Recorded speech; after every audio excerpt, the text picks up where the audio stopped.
of January 2025. We're here at Way Mountain Temple, and this is to lecture the first chapter of the Avatamsaka Sutra. Thank you for joining us.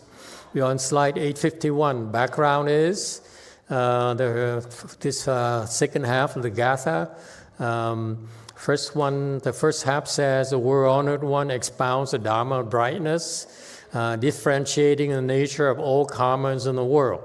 So what the Buddha does is when he speaks Dharma, it serves like a very brilliant light that that looks at all the karmas.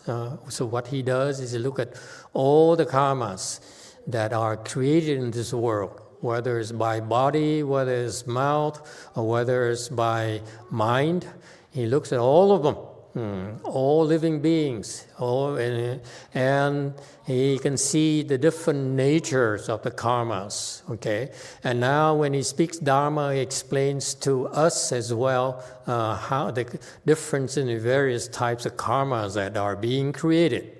What happened is that people are confused, which is symbolically represented as darkness. Your mind has dark spots. Your mind is in the dark. Therefore, you cannot see, very much like our eyes. When there's lack of light, we cannot see. Very much like the mind. Without the Dharma, you cannot see properly. How's that? As revelation. People of the world, ordinary people, since they don't have time to listen to the Dharma, they don't have time to study the Dharma, they don't have time to cultivate the Dharma, what happens to the minds? The minds are in the dark most of the time. 95% of the time, ordinary people's minds are in the dark. And I'm being conservative. It's a lot higher than that. And one moment that you spend time learning the Dharma, studying the Dharma, and practicing the Dharma, and cultivating the Dharma, your mind, you bring light to your mind. And that's the most meaningful thing you can do in your life. Why is that? Because according to this particular Gatha here, because without the light in our mind, we create karmas. And it says next, where we are right now today, good and evil deeds are never destroyed. Okay? Actually, it says, when you do evil and you do good, okay, there's no destruction. It's there forever. The seeds are there. Meaning that they're there until something is done about it. Either they mature or we do something about these seeds. However, this is what the Buddha says. His light shines on the world, and he sees so clearly the kinds of dharmas that are created by living beings. Okay? He sees clearly that they're still there.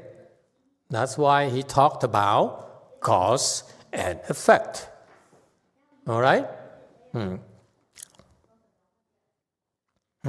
He says that there's no way that you can do a good karma, create a good karma, and receive some bad consequences. That's impossible. Okay? For example, furthermore, if you do some good deeds, there is no way you can reap bad benefits.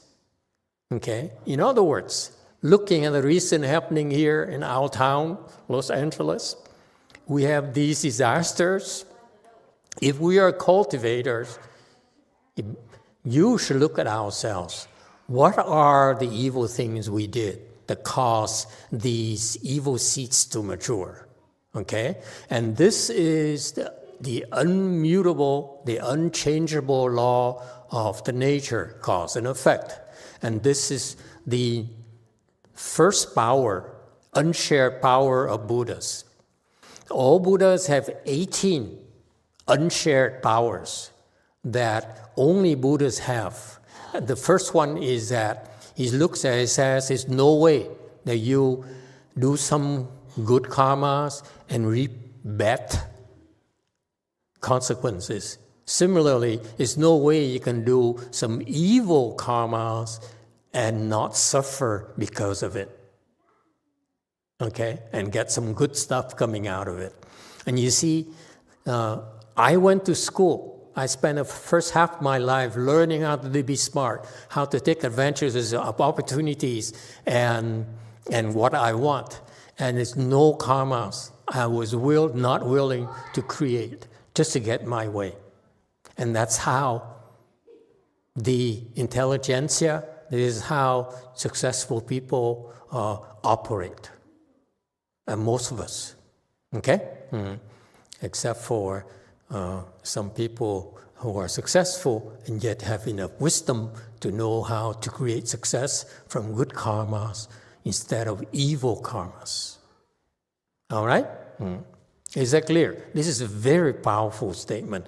The first power that's unshared by Buddhas, meaning only Buddhas have it, is so important. Yes, Diego. That's 5. Thank you, Master. These days, with everything that happened in Los Angeles, I've been seeing a lot of publications and blogs and things that they advise you to invest. Like there's some stock market that you can do it. Because of everything that happened, a lot of things are gonna go up. So my question is that creating a bad karma because we're taking advantage of the opportunities that created those bad things that happened in Los Angeles? Not really. If there's an opportunity is there, never mind about buying stocks, buying materials to build the houses and so forth, and buying to insurance companies and so forth, okay? You should look at the actual nature of the act, okay? To buy something is not necessarily a bad thing. When we talk about evil karma is that we buy something, okay, with the intention, with evil intentions. There's nothing wrong with trying to make a profit because there's an opportunity too. Okay? The Buddhists are not against making profits, but we are against making profits by planting evil causes, like taking advantage of the weak, by scamming people, by stealing from people. Those are evil intentions that we don't do, okay? But if the opportunity is there, if I knew that what the Super Lotto number is going to be, I certainly will use it right away. Wouldn't you? What's evil about that? I see it as an opportunity. Dollars. All right. Anyone else? And this is so fundamental of a belief.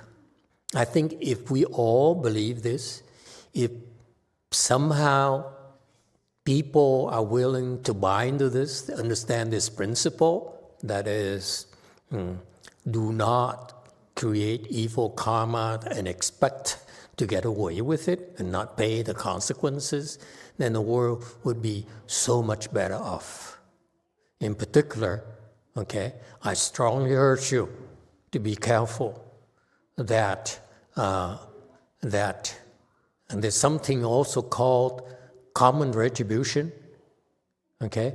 And that is, even though we are not directly responsible for the actions of a community, Now let's say we elect officials who happen to support evil, doing evil things, okay?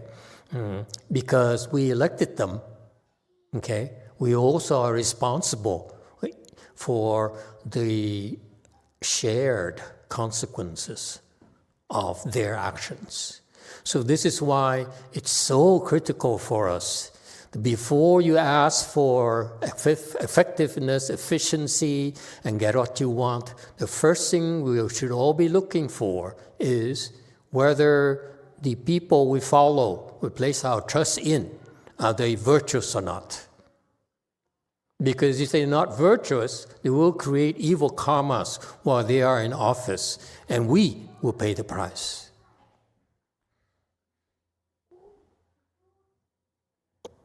There's no two ways about it. Okay? A common retribution.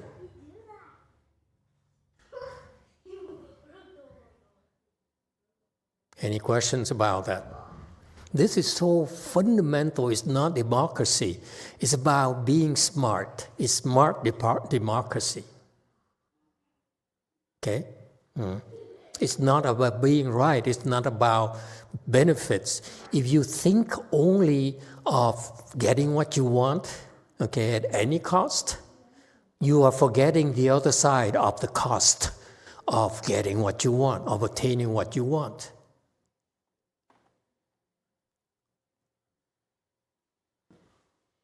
I tend to look at both sides of the equation. For example, when I first encountered the Mahayana, I was impressed by Master Xinhua's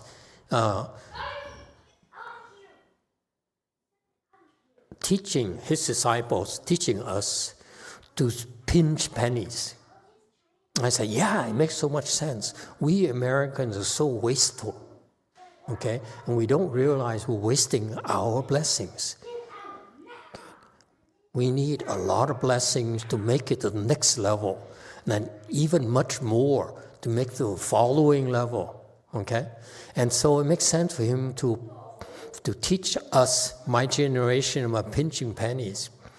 But when I started teaching, I realized there's all the other side of the equation as well. Yes, progress equals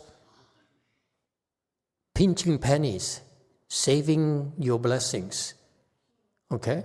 However, progress also comes about because you increase your blessings.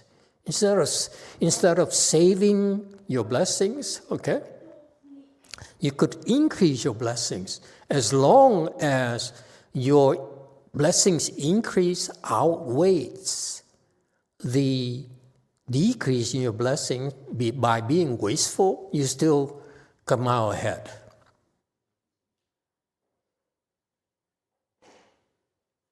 How do I get there? Too convoluted thinking. You were laughing. You really like this, don't you? So, you see, that's what I wanted to say for a long, long time. I don't care to go into far greater details because I'm going to simply will offend more people. But I like you to think about it, okay? And especially the politicians. If you really think you're serving the people, the first thing you ought to do is be honorable and be virtuous instead of being right. You may be right, but you bring calamities upon our communities by doing evil things in order to be right. Yes, 7.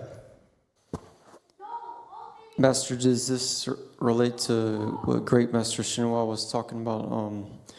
Don't go out to the movies because it's a luxury and we need to cultivate and save our money and make blessings. But at the same time, going to the movies helps someone have a job at the movie theater and helps that community and everything. Absolutely. That's one of my points.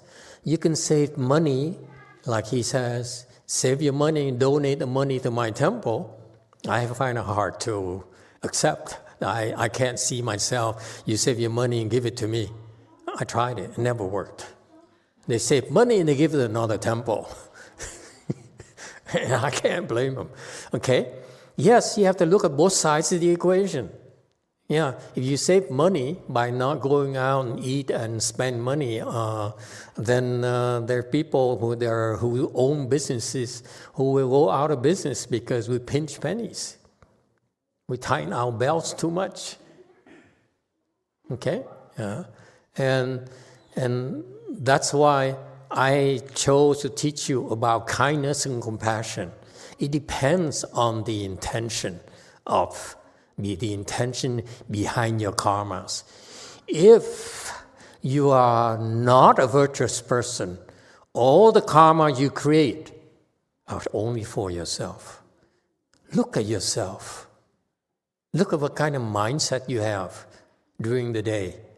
If everything you do during the day is in order to make yourself comfortable and benefit yourself, okay, that's pretty evil. Is it fair to say? Because you're serving the ego.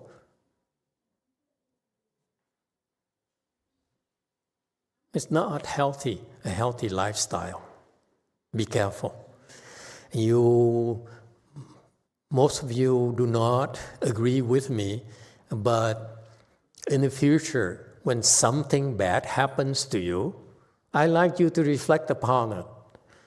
How come these bad things happen to me? What kind of evil karmas do I create?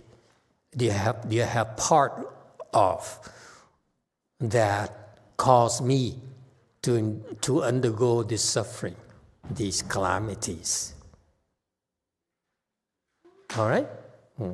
Because it says right here in the Avatamsaka Sutra, okay, when you do something bad, it never goes away. It's there until it matures.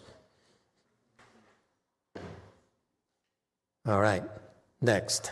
And when he sees this pure light Dharma celestial king really became very happy. This is the fundamental truth of our existence. Excuse me. Be careful of the karma you create. Okay? Be careful, in particular, if all you do is to serve your ego all day. That's very unhealthy. You're going to suffer eventually. 853. The Buddha is a mainstay of all blessing, just like the great earth upholding palaces. 福为一切福所依，譬如大地持公事。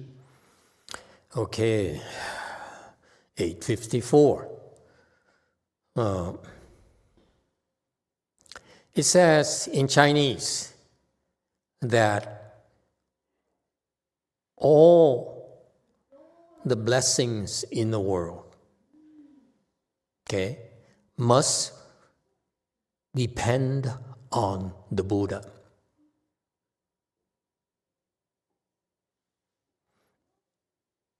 And this is an early, I'm sure, unfortunately we use early versions of this translation, which is very good already. They try to make it too smooth, to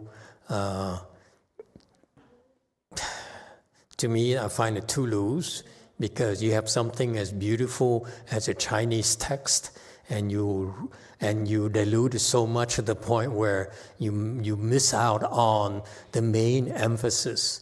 The main emphasis is that all blessings, okay, must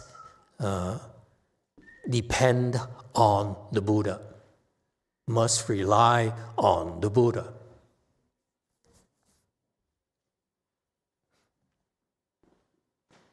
Just think about it. This celestial king here, he sees this and says, wow, you realize that when we cultivate, we need to accrue blessings and virtue, and eventually, when we successfully complete our blessings, what does it mean? we become Buddhas. In order to become Buddhas, we need to perfect two things, accrue two things to perfection, blessings and virtue. Okay, you see, so one of the major requirement for our success is blessings. And where do blessings depend on? Buddhas. Rely on? Buddhas. Okay? Just like the great earth upholding palaces. Okay? All the palaces represent the luxury, depends on the glamour. Okay, if you're into glamour, that's palaces, yes. I personally would love to go to Europe and buy a chateau. You know what a chateau is? Go ahead, you half Vietnam person. What's chateau? French castles. They make the most opulent castles, thanks to the French kings. And European castles are the best. We try to imitate them, okay? We try to make them, but we can't anymore, okay? The original castles are fantastic, okay? And so when you look at power, look at the most desirable places to stay, to live, the palaces, the castles represent the best of the best, okay? So that's what here the verse is referred to, Gung Shi. So all the palaces must be built upon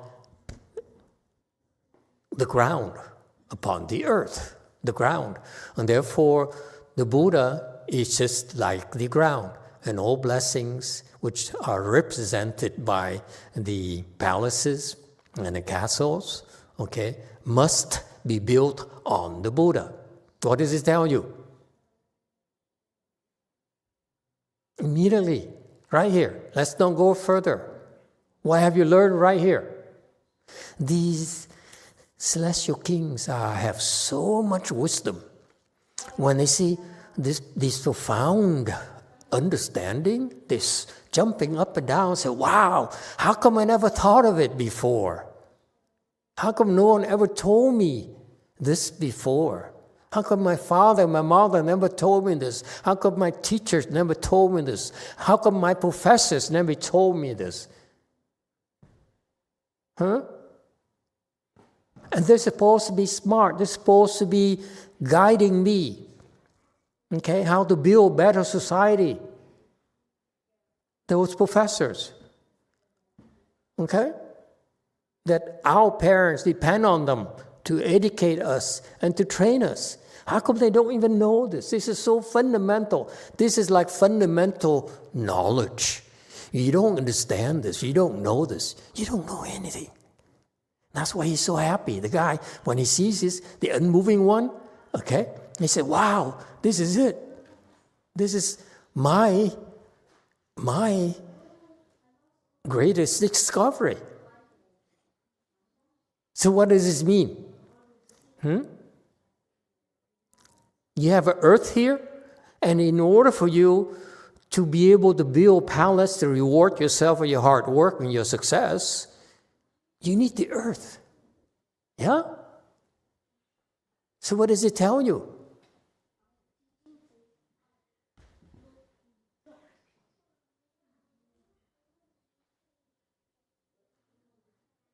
If you build a castle on top of the earth that has sinkholes, what's going to happen to your castle? That's what's happening in many parts of Florida, the great state of Florida. where a lot of Californians are moving to because of tax considerations and the weather and so forth, and the wonderful Cuban food. I never tried Cuban food, by the way.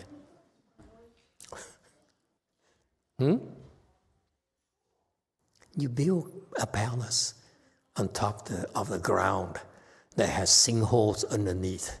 The palace will not survive.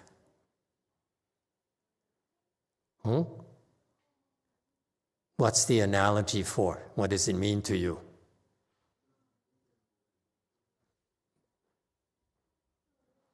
Yes, Evan. Master's a proper foundation, just like the foundation that we learn for cultivation here. For life.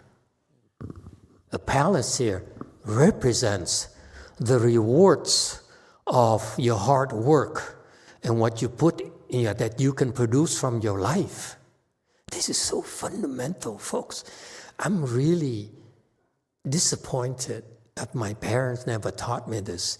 The wisest, the smartest of the smarts never taught us this. Because smart is not wise. It's not wisdom. Can you possibly enjoy the fruits of your success if the earth does not support your palace? Is it possible? No. It will eat, it will swallow your palace, make it disappear, it will destroy it.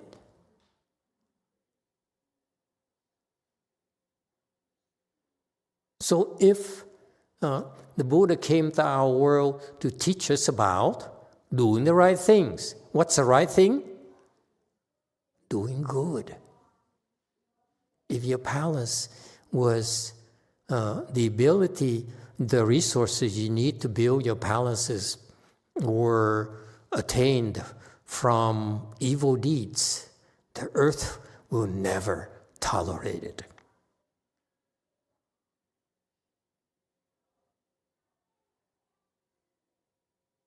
Okay?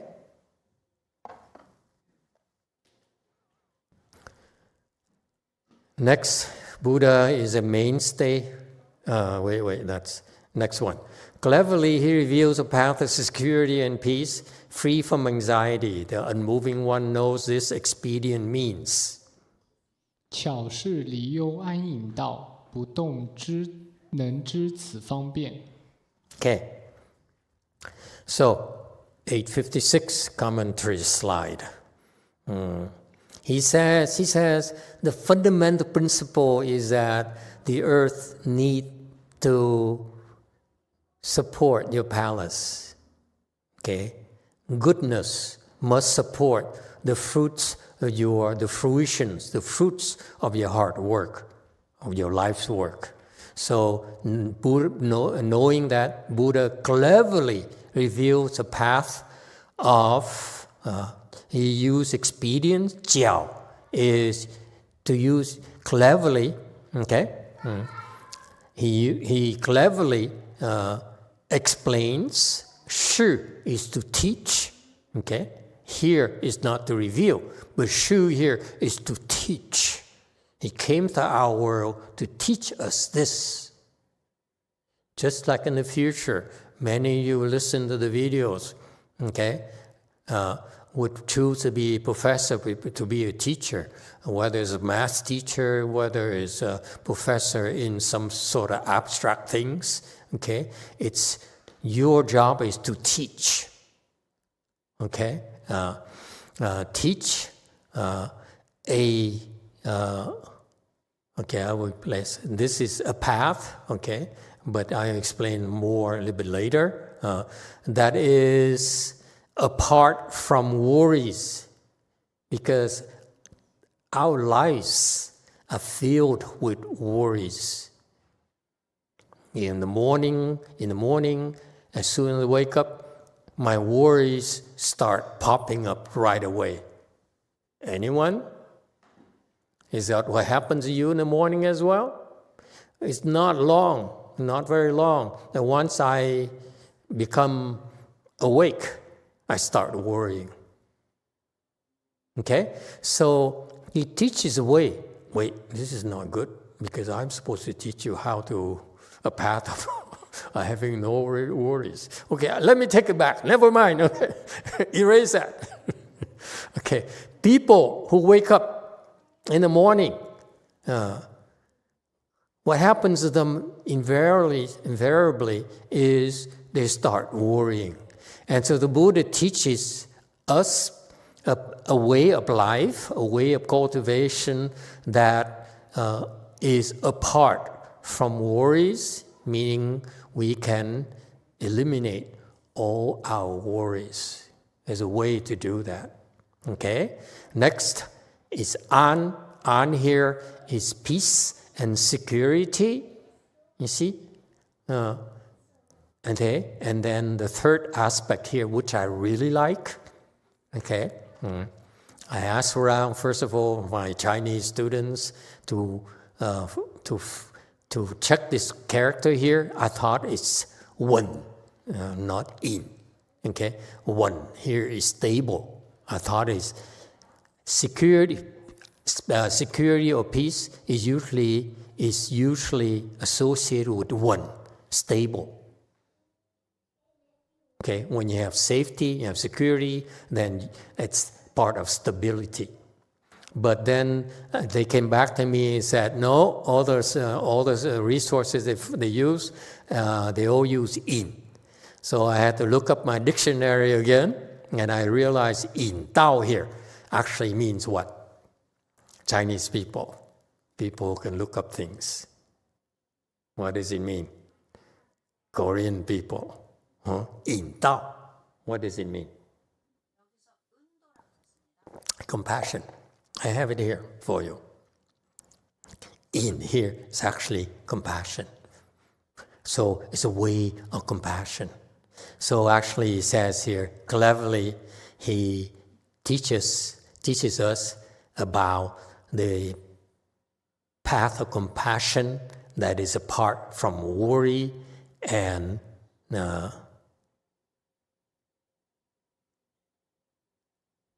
brings peace.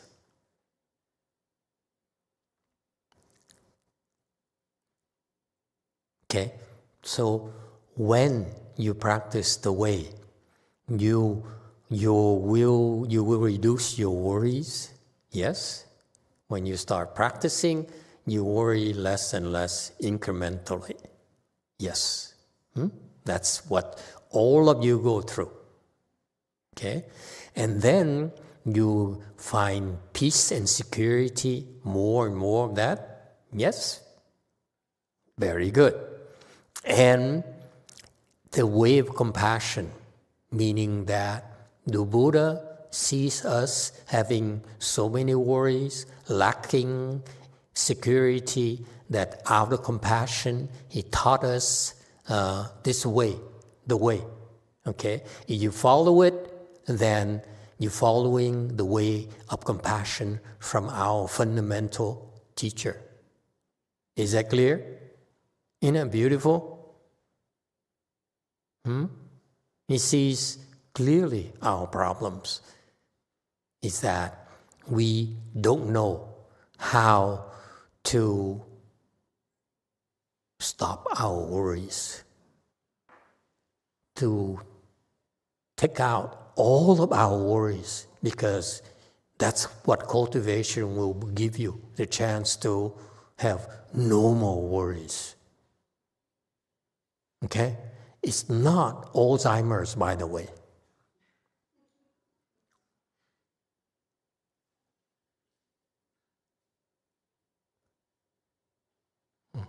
Alzheimer's is that you can't remember.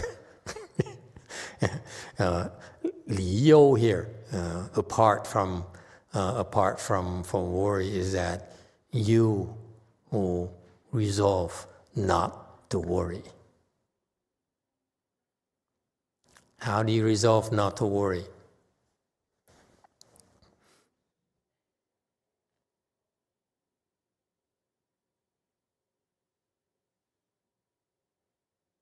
Chúc You are a cook, a chef. How do you not worry? Chefs, they worry like crazy.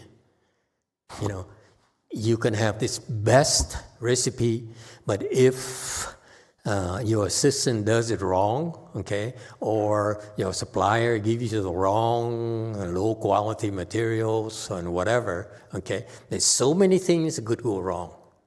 Yes? Yes, Master. Okay. I'm always fascinated by the life of a chef. It's crazy. I would never dare to be a chef. Okay? So how do you stop worrying? Usually I'm focused on the moment with the job I have. Like I do one task at a time. But when I start, I still worry. But since I start with the meditation, I think I start to drop things like I don't care, things like ahead of time. Before meditation, what's the difference? I think because at that time I don't have more responsibility, so I'm just focused on the job. But when I get like higher position, I have more thing to take care of. So usually like my chef always like worry about the future result, but I start to drop things like just focus on the job only. Okay, Yeah. it's key right there. The secret to reducing your worries is what? What did you hear? What is the rule of thumb to reduce your worries? Is? Am I the only one who hears it so clearly? Yes, 5. Thank you, Master. I believe the shortest answer is enter samadhi. Enter samadhi. Okay, that works. Okay, even faster than entering samadhis. 5. Thank you, Master. What I heard from her was that she let go and stop worrying about the results. Let go and don't worry. It doesn't matter. Okay. The key to be apart from worries is to detach. Reduce your attachments. Okay? Meaning that it's no way for us to completely detach from everything, but it's very important for us to detach more and more and more and more until you get to the point where you no longer have worries. It's possible. It sounds impossible to you, but once you get closer and closer, then you realize that when you have wisdom, you don't worry anymore because you realize worry is a waste of your strength.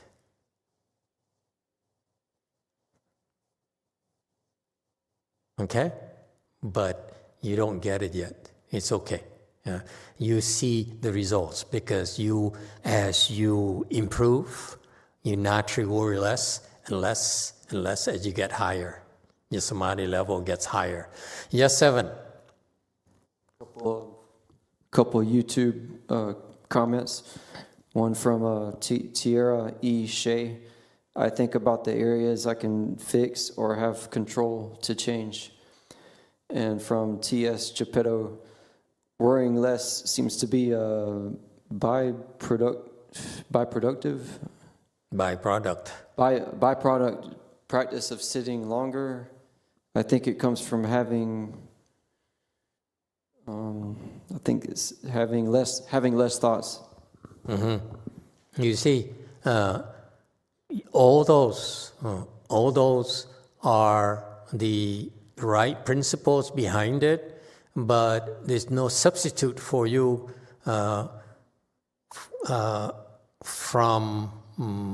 but you must meditate, you must cross your legs. That's when you actually develop the skill to reduce your worries. Instead of talking about it, you can do something about it instead.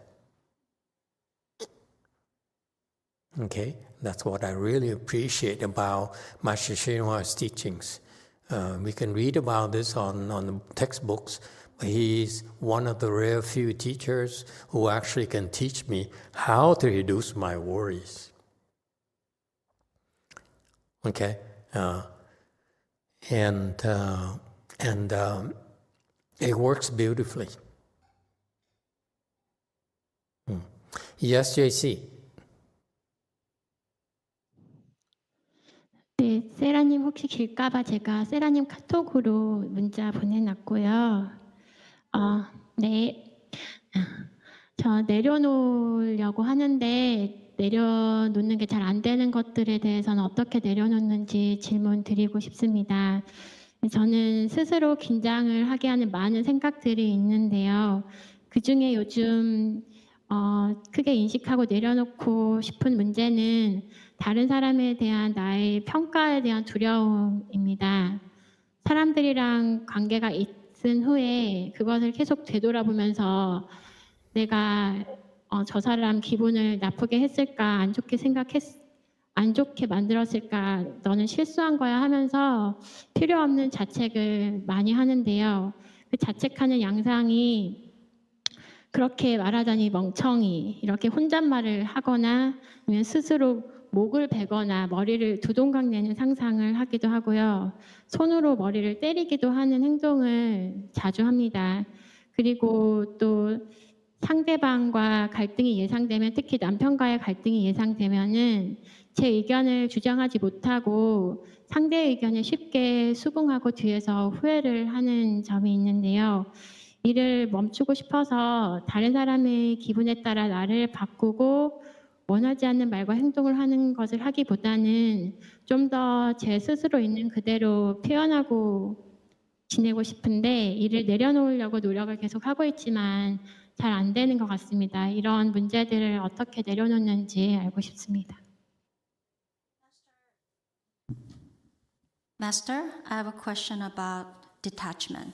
I have a lot of thoughts makes me nervous. It actually makes nervous, and these days I wanted to acknowledge and let it go. And especially my concern is other people's opinion about me. When I have a relationships or any chance to talk to them, I always reflect. I talk to myself. I said, maybe that person not gonna think about me well. Maybe I made a mistake, and then I just punish myself.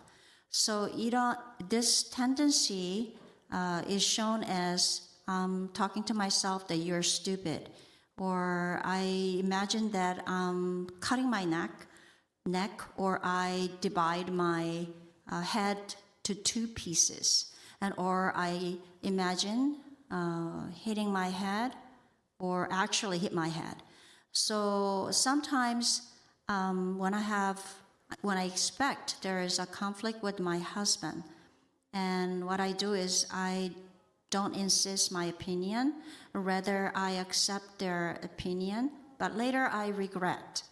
I want to stop this, and it's very difficult for me, and I have to follow other people's mood, and I don't want to talk about the things or showing as actions as something I don't want to do it, but I wanted to please them for other people. I want to be more naturally show my expression and what's in my mind. I try myself to let it go, but it's very difficult. Would you help me? Such a things that's so hard for me to let go or detach. How can I start this? Okay, very good. That's a real good question. When you ask a question about these types of issues, you have to look at the person you're asking. Is he free from worries? Does he have security? If he doesn't have those, don't ask him, because it's embarrassing. Oh, by the way, quite often the screens from Gold Forest and from K-land temples, they freeze. Is that because of a computer issue? They don't have enough RAM or something? Or no? What's the problem? I'm curious. This is very frequent. We look at it with different solutions, and I think we max out what we can do here. It's more like from Discord side. Discord limitations. Yes, we try to talk to them, and I think that's where I stand right now. I think we need to have somebody talk to support over there.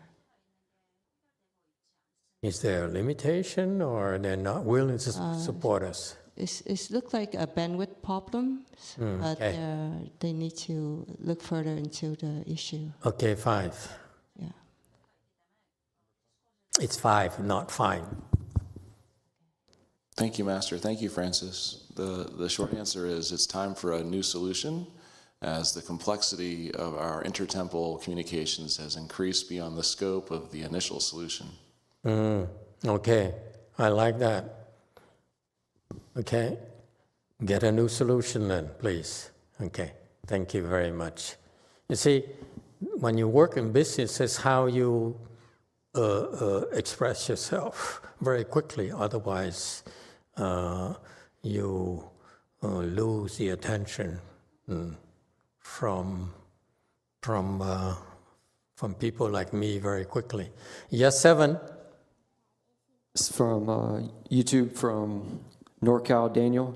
Okay, never mind. I still haven't answered the first one yet. I thought I'd tease this person a little. All right. Okay, hang in there. Okay. This question here is very difficult to answer. Why do you worry? You think it's so fundamental to all of us. Why do we worry? We worry because we are fearful. We are afraid. And what I'm so happy that she brings up her own problems. That's real, because it's not just her problem, but all our problems. Especially in the Asian cultures, in many cultures, we seek, whether it's Korean, whether it's Vietnam, or whether it's even here, we seek approval from others. Okay? Our parents conditioned us to seek their approvals. Yes? Okay? And our teachers next. Okay? Then our professors next. And then our bosses. So we constantly are being conditioned to seek approval. And if we don't have approval, okay, we are scared of not getting what we want. Okay, so this conditioning here is a conditioning that makes us fearful. Not just for approval, but once you have fear of approval, you also have fear of what? All sorts of things. Fear of loss, yes. Fear of, I don't know, anyone else. I'm only rejection, Thank you very much. I would never dare bring it up. Okay? What else? There's tons of fears. They're buried so deep inside of us that we don't know, we don't realize that's fundamental to our being, our well-being, is that our well-being, as long as we have this fear that's buried deep in us, okay, we will not know true happiness.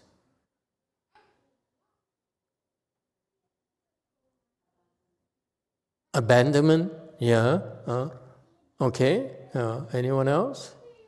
Fear being poor for me? Yes, in the back. Master, up to today, I'm still scared of you. I don't know why. Like, if you give me a look that disapproval, deep inside, it was like a torturing. Still, up to today, not changing. I'm speechless. I thought I'm the one who teaches you about kindness and compassion, and you denouncing to the whole world I have no compassion and no kindness at all towards you. It's so true.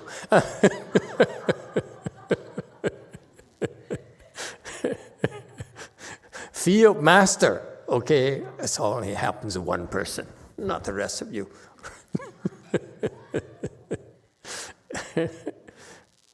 Some people like this too much. I don't like this. I'm not sure I like this at all. Thank you, Hong. I remember this. Just think about it. The worry is based on fear. So this compassion here, you see, that's now you understand in Tao is actually a path of compassion. Okay, the Buddha is so compassionate, he sees fear in us, this deep-seated fear that we don't realize that it even exists, and it's tormenting us, it's torturing us. Okay, that's why we need to, that's why he says, I need to teach you this way, okay? And also, what does it tell you as well? The way to leave your worry and attain security is to have more compassion. Isn't it beautiful?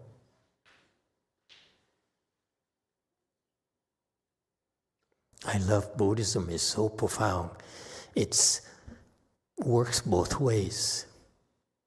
Because when the Buddha says, I see your problems and I'm going to teach you how to do it, and this is a way of compassion, it's telling us that to get there, you need more compassion.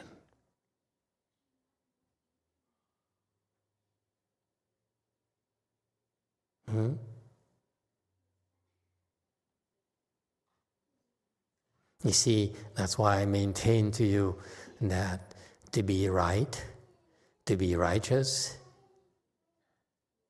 is not as important as to be compassionate. I take compassion over righteousness any day. Yes, Seven? Yes, Master, but that also include compassion for the self.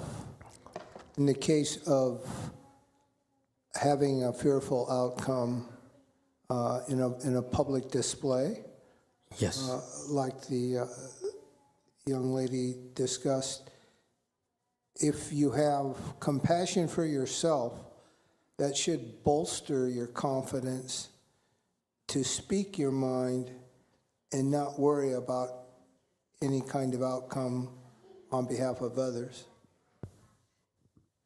Yeah, that's one way, but I find it to be very slow if you worry about yourself. The path of compassion here is actually means that you look at the suffering of others. You say, okay, suffering of others meaning includes suffering of living beings, includes me. But you know that me there, that self there, is only one of countless living beings.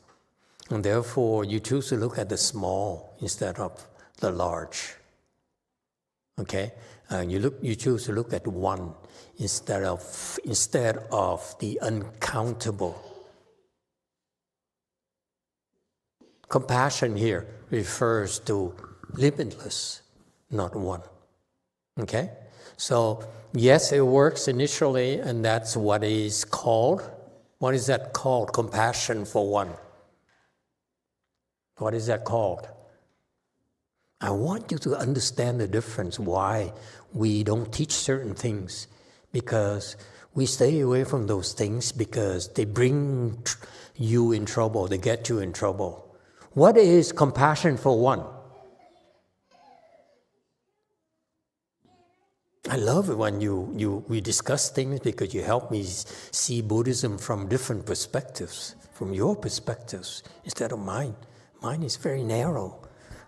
I just want to eat certain things, watch certain movies, drive certain cars. I'm happy. Yes. What is compassion for one? 5. Thank you, Master. I think compassion for oneself is just fear of suffering. Fear of suffering. Okay, what else? What's compassion for one? Yes, DTT. I think it's a different issue at DTT. Go ahead.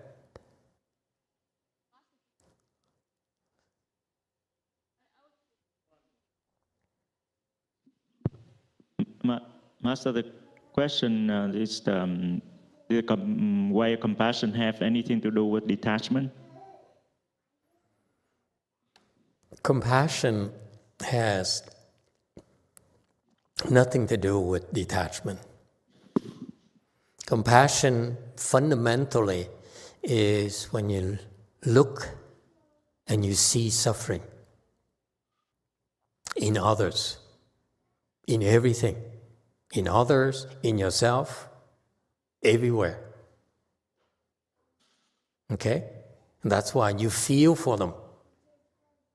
For ordinary people, they see people suffering and they say, that's your suffering.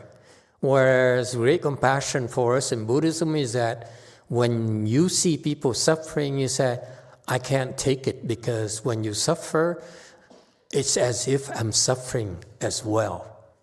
And therefore, I don't like it. I will do something to relieve your suffering because it's my suffering too.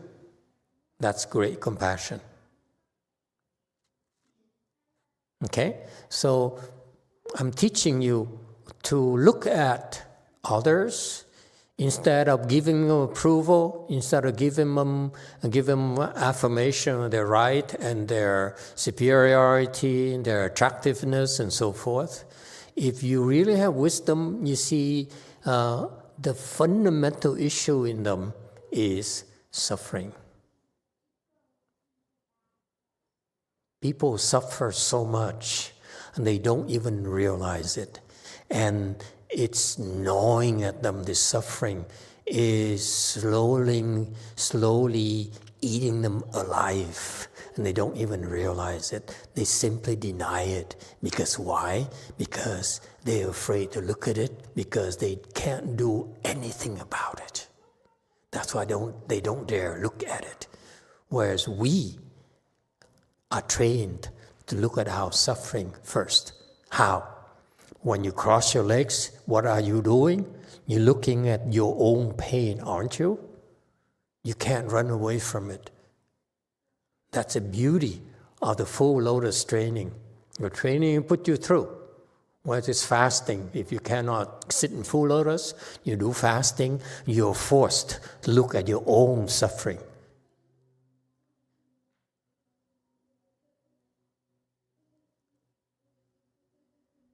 Okay?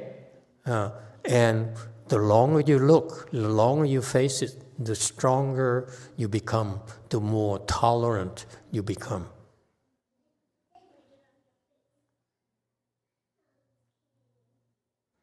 Okay? Yes, 7. It's from NorCal, Daniel. Master, how do you start to detach when being applied pressure on my own obligations? Can we get an example perhaps of what degree of detaching looks like, because it sounds so abstract to me? You cannot detach from all the pressure. Okay? All you can do, the best way to deal with the unbearable pressure is to detach from the things, just a few things first. And the rationale for that is that you can't do anything about it. That's why you want to detach from the consequences. Okay? If you can't do anything about it, there's no point worrying about it. Okay? So at least you don't waste time worrying about it. Okay? And after that, you have to go step by step. You can't say, can I detach from everything? That's not possible. It doesn't work like that. You don't have enough blessings to detach from everything. Only Maitreya Bodhisattva can detach from everything so quickly because he has plenty of blessings. You heard it this morning. He can detach from everything so fast because he has plenty of blessings. He came to our world, to the Saha world, okay, and became enlightened so quickly because he has his blessings. So, in contrast, we're not to be Buddha like Maitreya Bodhisattva. Therefore, we need to do it incrementally. Okay? Yeah. The way is that because it's lack of specifics, you go through, you sit down, you write down the things you're worried about. Okay? 1, 2, 3, 4, 5, 6, 7, 9, 10 to 100. And then you go through the list and say, what can I do about this right now? I can't. Okay? If it happens, I have to pay the price. And you can't worry about it. And that's how you reduce your worries. That's how you detach slowly. Okay? And as you get better, then there are other more efficient ways of doing it. But that should work for you. That's a good start for you. Okay, let me give you the answer. Yes, sir. 5. Sorry, Master. I don't want to stop you from giving the. Go ahead. Okay. I wanted to share that I have empathy and compassion for the young Korean woman who asked the question, and I wanted to applaud her courage to ask, because in my experience, I've felt a lot of the same feelings that she expressed, and it was one of the reasons, it was one of the driving forces that brought me to Temple. I wanted to not feel a lot of the feelings that she was expressing. Yes. Mm-hmm. So that's a huge first step to want to solve it. Yes. Without that, it's impossible, in my opinion. It requires wisdom and strength to be able to face it and then dare verbalize it. And then in public, that's a lot of stuff going on there. Okay, that's very good. So I just wanted to say kamsahamnida for asking the question. Mm-hmm. And then to share, at my very low level, cultivating these years, the thing that's helped me when I face worry and feelings internally is I remember how I feel, how good I can feel when I meditate. And I remember that I'm okay. No matter what's going on, I know I can cross my legs, and I know I can center myself, and I'm okay. So while that may be an attachment that I have, it's been a much better option than letting my manic ghosts rule my internal monologue and have me hit myself internally or cause myself harm. So I just wanted to share that. Okay, very good. Thank you for sharing with us. Yes, DTT. Is it a new topic or same topic? It's the same topic. I just want to say I feel compassion for one. Mm-hmm. On the positive side, we can call it maybe self-love, but it also feels selfish and the lack of compassion because we are not feeling suffering for others. Very good. It's called Hinayana. The Hinayana practice is only to take care of themselves. They said, I suffer too much, I don't want this. Mahayana, we suffer, okay, but we focus more on others' suffering. That's why our mind, okay, is much broader. It's much bigger.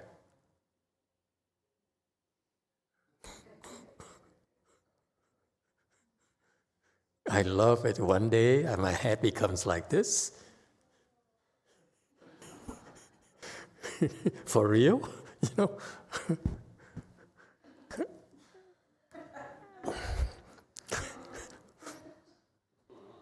Unlike, the cone heads, to me, cone heads is a bad idea. I'd rather have this. And she has a better version right here. Very, very, very good. Yes, Evan, is a new topic, a different topic? It's a question, but first of all, NorCal Daniel says that helps him out. It's useful. Yeah. And then Vicky says, asks a question. Master, is great compassion a kind of attachment, or is it okay? Great compassion is not something you have, so I can't explain to you. You practice bit by bit. You practice great compassion by being compassionate, being more compassionate. How's that? Okay? And to be willing to be more compassionate towards others. I may teach you certain teaching, but I'm also actually very gradual. I look at gradual improvements before I can leap. Okay? You tell me about leap, I don't know how I can leap without building up momentum. It's very much like a long jumper. Have you seen a long jumper? Okay? Or a pole vaulter. I love this pole vaulter. She's seen the latest one? She's gorgeous. Never mind. They start from zero, and they run, they run the fastest, and then and they jump. So you need momentum before you can jump. You can leap. Okay? So that's why you take care of the fundamentals. Do a little bit more each day. That's it. And you naturally will bring your speed to a level where you actually can leap. And that's from gradual, we move into the sudden, okay? The sudden leap. Yes, DTT. Master, my husband told me many times that I have no compassion. True. And you're too efficient. I mean, that's the problem with your type of training from your type of schools. You're geared for efficiency and effectiveness instead of compassion. You don't get paid. Compassion doesn't pay. Compassion is losses. Lots of losses. No gains. Oop. Did I shut you down?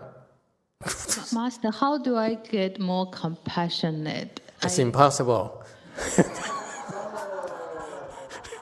Did I shut her down again?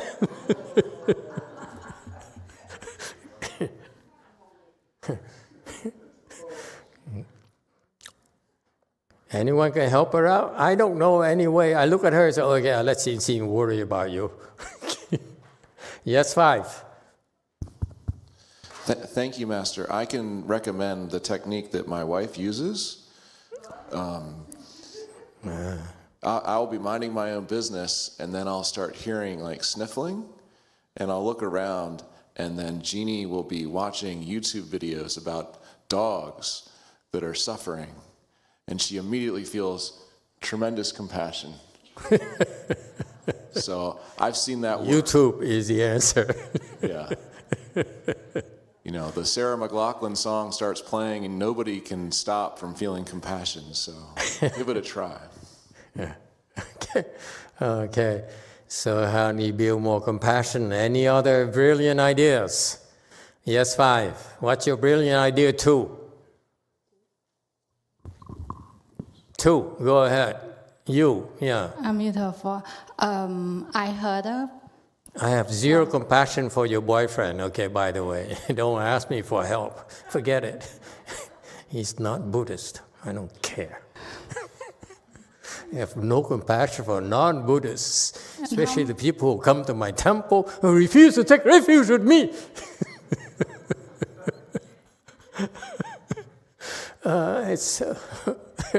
Now he's laughing. Yes, too. Go ahead. Master, how much compassion you have for me? No, none. You You choose see? the wrong boyfriend. Okay, from the Venerable Heng Xue, your friend.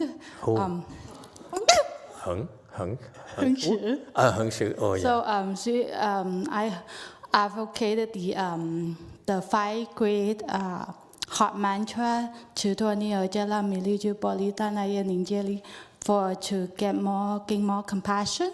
Not And true. Personally, It won't work. well, I just do it and hoping to gain more. And Nothing happened. Look at you.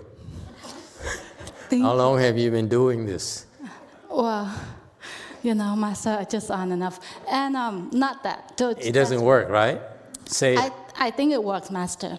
It really works? You're confused. Forget it. No, well, not yet, not done yet. So that one. It's not that what mantra does. It's nonsense. Well, that's what I learned from her. Advocated. Well, that's one learning, and the other one is great compassion mantra and great compassion repentance. That would work. Thank Not you. that Chirtoni Ajalamini. She's confused like heck. I hope she dies soon.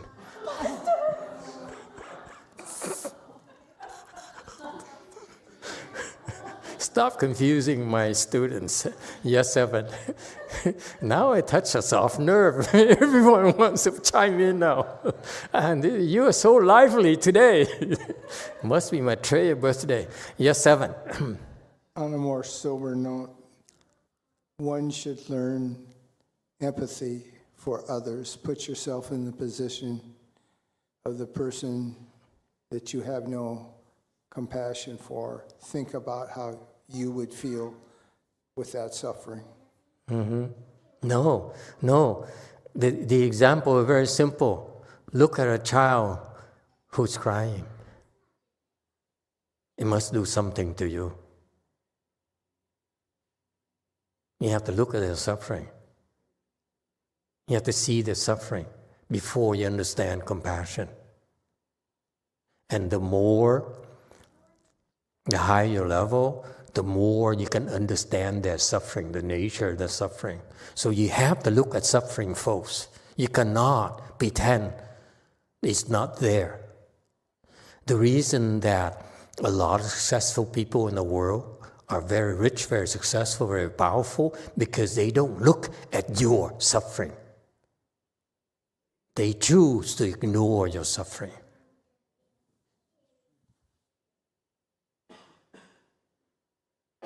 That's the common trait of all of them.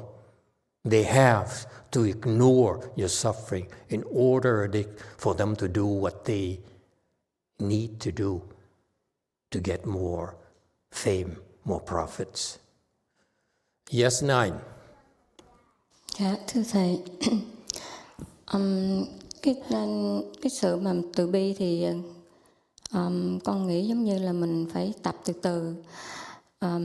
Giống như hồi đó lúc con còn nhỏ thấy ra chợ thấy một người đàn bà rồi có một đứa bé nửa đêm ở đó không có cơm ăn á, tự nhiên con phát tâm đem cơm ra cho ăn. Rồi mỗi lúc thấy những đứa trẻ như bây giờ, thấy những đứa trẻ ở Việt Nam ở miền lạnh giá thì mình cảm thấy đau lòng, như mình nghĩ mình đang bị lạnh mà chịu không nổi. Tụi nó cũng đau, cũng lạnh như thế thì tự nhiên mình cũng khuyên bạn bè từ thiện để giúp đỡ. Cũng như cái từ bi là mình phải từ tập vô trong cái tâm của mình lần lần á Thầy, thì nó mới có từ bi, phải không Thầy? Với lại có một cái nữa con muốn hỏi Thầy, cái câu chuyện nó hơi ngoài cái này chút xíu nhưng mà nó cũng có trong đây, là con có đứa con hư thai hồi lúc mới có 3 tháng trong bụng mà. Thì lúc đó con còn trẻ thì con không có biết gì á. Cái lúc 10 mấy năm sau thì con thấy người ta vô chùa, người ta đặt tên cho nó. Thì con cũng đặt tên nhưng mà lòng con đau lắm, nhưng mà con sám hối với con. Nhưng mà con không biết làm sao. Tới lúc mà con đi đến Way Mountain, đi đến chùa của mình á, thì con được biết là có thỉnh được cái bài vị Rebirth cho cháu, cho con của con. Thì con cũng cố gắng con thỉnh từ từ, nhưng mà cách đây hồi tuần rồi á, con lại sắp xong rồi, còn một chút nữa thì con mới nói một mình vậy đó.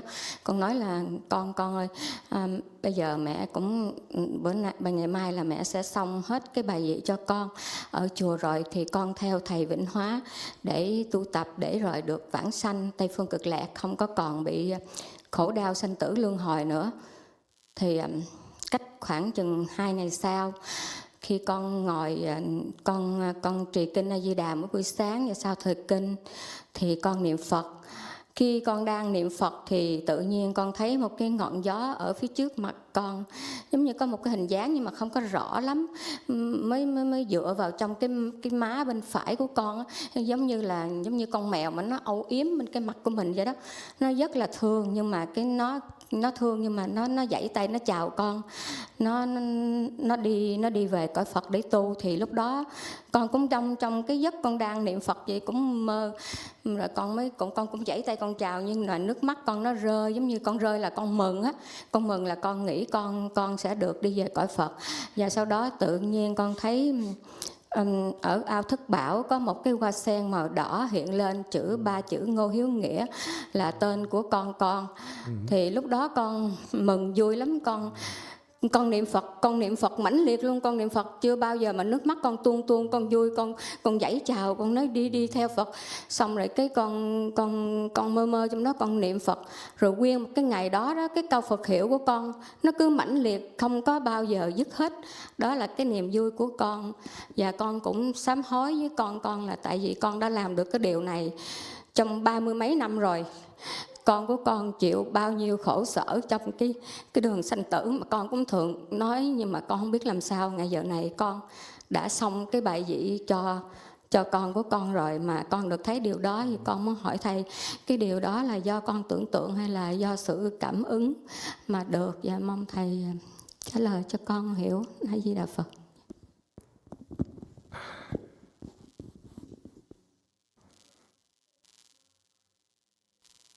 Translation. Chúc mừng cô. Amitabha. So 2 things. Hello, Master. So about compassions, I think that when we cultivate, just like gradually we develop our compassions. Back in the day, when I was young, I saw that there was an old woman and there was a baby. At midnight, there's like nothing to eat. And so I bring forth of the mind, I brought food, I brought rice for the baby. So I also think of these kids in the cold area, in the far out remote area. They don't have food to eat. I feel I cannot stand it. I feel hurt inside, so I call on my friend and gather everybody to help out. So gradually, I think it needs to be developed. So I have a second question outside of this topic. I have a miscarriage. My baby, after 3 months, back then I was young. I didn't know anything. But so when I go to the temple, usually they name the kids, and then they put up a plaque on the altar. But then at that time I didn't know. When I hear such thing, I feel very sorrowful. I cry. Up until I come to this temple, I was known that we have the rebirth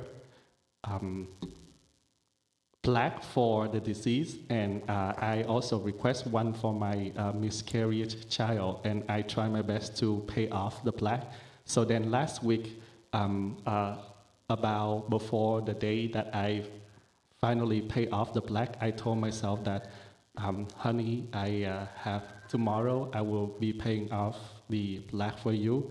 You remember to stay at the temple, follow masteryonghua, try to cultivate so that you won't have to suffer in the wheel of reincarnation. Then 2 days later, I start just like my casual cultivation. I recited the Avatamsaka Sutra, and I recited the Buddha name. And then there was a wind, a little breeze I saw in front of my face. I did not see the exact appearance, but I saw that wind come and then lie on my left cheek, and it's like touching me. And also, they wave at me, trying to say goodbye to me. It's like he's about to go to the Buddha lands. And then in that lucid state, I still recite the Buddha name. I saw the kid wave at me, and all of a sudden in my mind, I also wave back at him, say goodbye. And then in the lotus pond, which made by 7 gems, I saw a red lotus appear, and it has the name Ngô Hiếu Nghĩa, is my miscarried child name, and I recite the Buddha name strongly, more urgently, and I wave and say goodbye to him. And these things that I was not able to do for more than 30 years, I felt bad for him, that he has to suffer to this wheel of this reincarnation of birth and death. Today, I finally able to finish and help him. And I don't know if this is actually a manifestation or just my imagination. I hope Master will help explain to us for me. 3 months, there's no body yet. There's no form yet. So, because that's why you didn't really see any baby with a shape, and you only see a presence. And basically your baby came to give you a kiss and then say goodbye. That's all. And I don't know what you did, I have no clues. But whatever you did, whatever you chose to do, invoke the response from Amitabha Buddha that he chose to come and bring your baby back. That's very quick. I'm impressed. Usually it takes a lot longer than that. Okay? And so,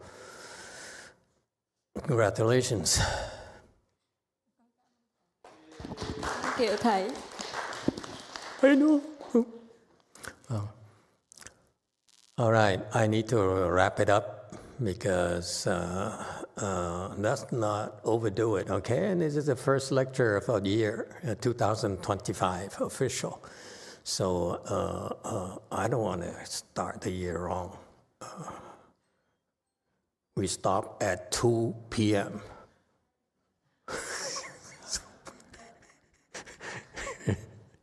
Okay, I'll answer the original question from JC. It's a long question, and I don't have any real answer, except that there are certain things you cannot avoid. Like right now, you are married and your husband does not believe in Buddhism, does not believe in cultivation, and therefore that's part of your retribution. Okay? You cannot possibly expect him to approve of you in your cultivation, and no matter what, because he is overwhelmed himself by his career, by his expectations of himself, and by his hard work to provide for you and for your family, for his family. And therefore, there's a trade-off here. He works very hard to sacrifice his health, physical health and mental health, in order to provide for you and make a career for himself. And therefore, that's all he has to offer. Okay? And therefore, don't expect him to approve of you, because his premise is quite different from yours. His premise is that I need to worry about the real world conditions, about money, about pressure, about promotion, about safety for you, okay, about the future of the kids and so forth. And that's all he has the strength and the time for.